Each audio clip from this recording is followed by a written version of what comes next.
नमस्कार, मी अरुण मेलघाट. माझ्यावर आपलं स्वागत आहे. माझ्यासोबत युवा नेते प्रवीण भाऊ आठवले आहेत. त्याला आपण त्यांच्याशी लोकसभा इलेक्शन 2024 बद्दल आपण संवाद साधूया. सर, आपला परिचय सांगा. सर्वात पहिले मी मेलघाट माझाचं या ठिकाणी स्वागत करतो. माझं नाव प्रवीण गणेश आठवले. मी राहणार परसापूर तालुका चलपूर जिल्हा अमरावती आणि एक मलई समाजातून एस सी प्रवर्गामध्ये येतो. त्यामुळे मी लोकसभेच्या रिंगणामध्ये आलो.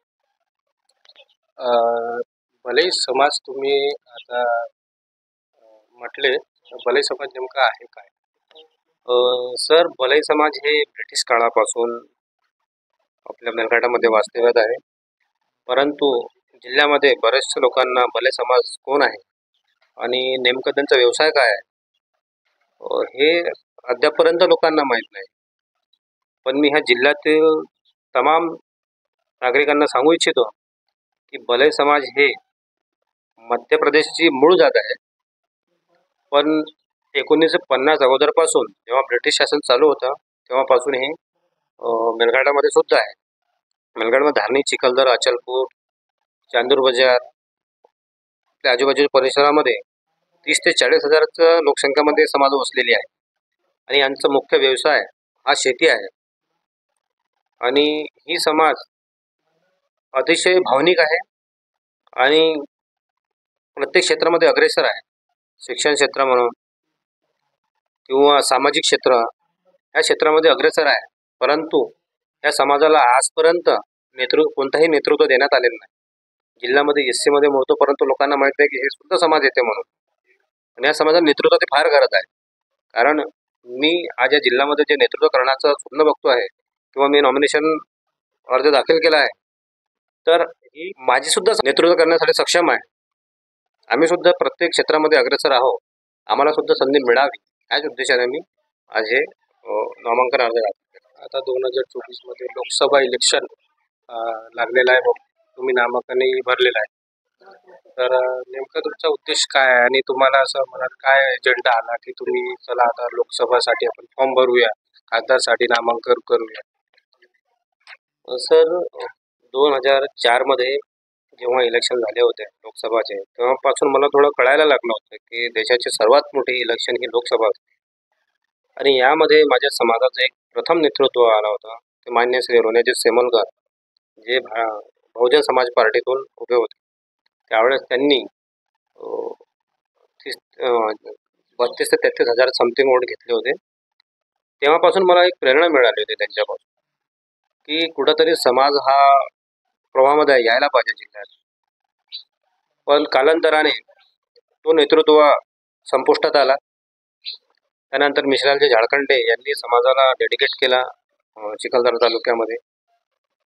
तर हे माझे जे वरिष्ठ लोक होते यांची एक प्रेरणा घेऊन मी आज ह्या लोकसभामध्ये उभा राहण्याचा प्रयत्न केला. आणि याच्या मागचं माझं उद्दिष्ट आहे की माझ्या समाजाला सुद्धा एक ओळख मिळाली पाहिजे जिल्ह्यामध्ये. त्याच पाठोपाठ ह्या अमरावती जिल्ह्यामध्ये समस्त अमरावतीकरांच्या, मेलघाटातील गोरगरीब जनतेचा, शेतकऱ्यांचा, बेरोजगार युवक युवतींचा, दिव्यांगांचा यांचा प्रश्न मला कसा सोडवता येईल हे सगळं सिस्टमचं मी ॲनालिसिस केला. त्यानंतर मला असा विचार पडला की नाही, मी सुद्धा कुठंतरी ह्या प्रवाहामध्ये यायला पाहिजे आणि ह्या सगळ्यांना न्याय दिला पाहिजे. कारण मी ग्राउंडमध्ये असतो. माझी परिस्थिती हलाखीची असून सुद्धा मी या लोकसभेच्या उमेदवारीसाठी स्वतःला ॲग्रिगेट केला आणि संविधानाने मला राईट्स दिले. त्या राईट्सचा मला सुद्धा अधिकार आहे. त्यामुळे मी सुद्धा हे नॉमिनेशन फॉर्म भरला आणि सामान्य जनतेला मी सुद्धा न्याय देऊ शकतो ही ॲबिलिटी माझ्यामध्ये आहे. त्यामुळे मी या लोकसभेच्या रिंगणामध्ये आपला नॉमिनेशन दाखल केलं. प्रवीण भाऊ, तुमच्या समोर आता खूप मोठा प्रश्न समजा आहे. तुमच्या समोर मोठमोठे दिग्गज नेते आहेत, मोठे मोठे पक्षातील राष्ट्रीय नेते आहेत. तर यांच्या मतातून तुम्ही एकटे आहे. तर तुमचे निवडून आल्यावर तुमचे काय उद्दिष्ट राहील? हे बघा, मी एवढा मोठा जिल्ह्यातला नेता नाही, परंतु मी सामान्य माणसाची भावना जाणू शकतो. कारण मी गरिबीतून उभा असलेला माणूस आहे आणि सामान्य जनतेचे दुःख मला माहीत आहे. त्यामुळे मला कोणाशी कॉम्पिटिशन नाही करायचं. जे माझ्याकडून होईल ते मी सामान्य जनतेला न्याय मिळवून देण्यासाठी अथक प्रयत्न करेन. कारण आज आपण प्रत्येक गोष्टीचं ॲनालिसिस करत असतो. जसं की बाजारात गेलो की भाजीपाला घेत असताना 10 वेळा आपण विचारतो की हे चांगलं आहे काय, किती दिवस टिकू शकतं. एखादा पेन घ्यायला गेलो तर 10 वेळा आपण घासून बघतो की हे पेन चालत की नाही चालत. तर आपण 5 वर्ष एखादी सरकार जर निवडत असतो तेव्हा आपण का असा विचार करत नाही की हे सरकार आपल्यासाठी काय करणार आहे, माझ्या भविष्यासाठी काय करणार आहे, माझ्या येणाऱ्या पिढीसाठी काय करणार आहे. कधी आम्ही विचार केला आहे? कारण आमचे अधिकार आम्हाला माहीत नाही आणि तोच अधिकाराचे जाणीव करून देण्यासाठी मी आज ह्या लोकसभेच्या रिंगणात उभा आहो. मला सर्वांची साथ जर मिळाली तर खरोखर मी अमरावती जिल्ह्यामध्ये एक वेगळा अमरावती जिल्हा निर्माण करून दाखवेल हे सांगू इच्छितो. समान सिस्टम मध्ये काय सुधारणा झाली पाहिजे सांगा बरं तुमच्या मते. सर बघा, आज सामान्य जनता खूप परेशान आहे. हे परेशानी फक्त आपण समजू शकतो कारण आपण ग्राउंडवर आहे. एसीत बसणाऱ्या लोकांना सामान्य जनतेची व्यथा ते कधीच समजू शकणार नाही. हे वस्तुस्थिती आहे.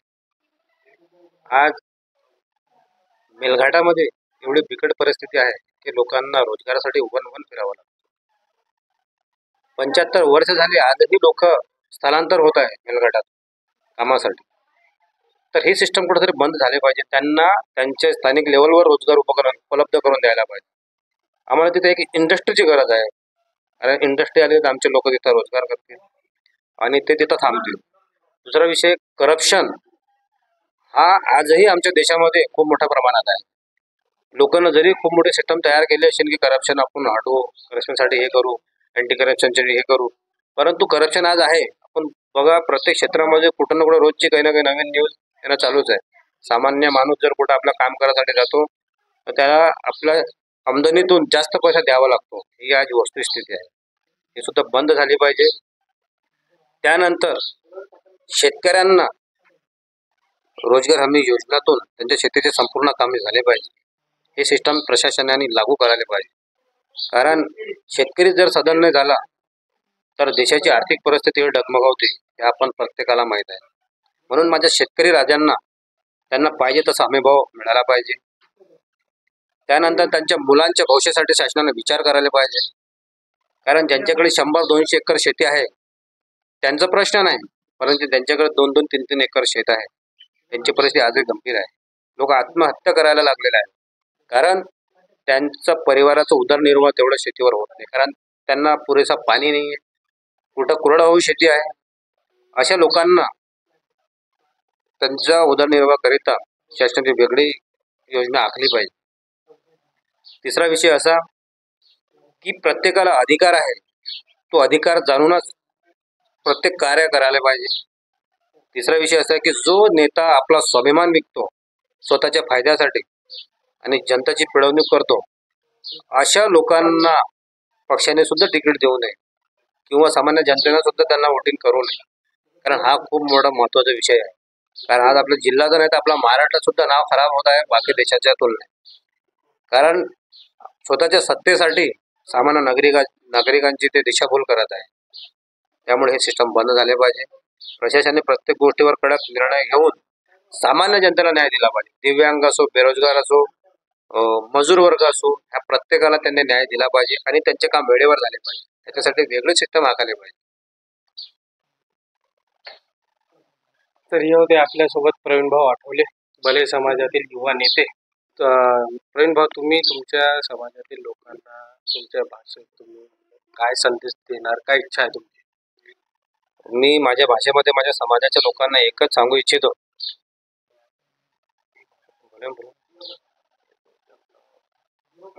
ठीक लगा तो. माझ्या समाजातील लोकांना मी एकच सांगू इच्छितो, संघटना हा खूप मोठा घटक आहे. देशाच्या पातळीवर म्हणा, राज्याच्या पातळीवर म्हणा किंवा गावाच्या पातळीवर आपली समाजाचं संघटन मजबूत असले तर आपण कोणतंही कार्य हे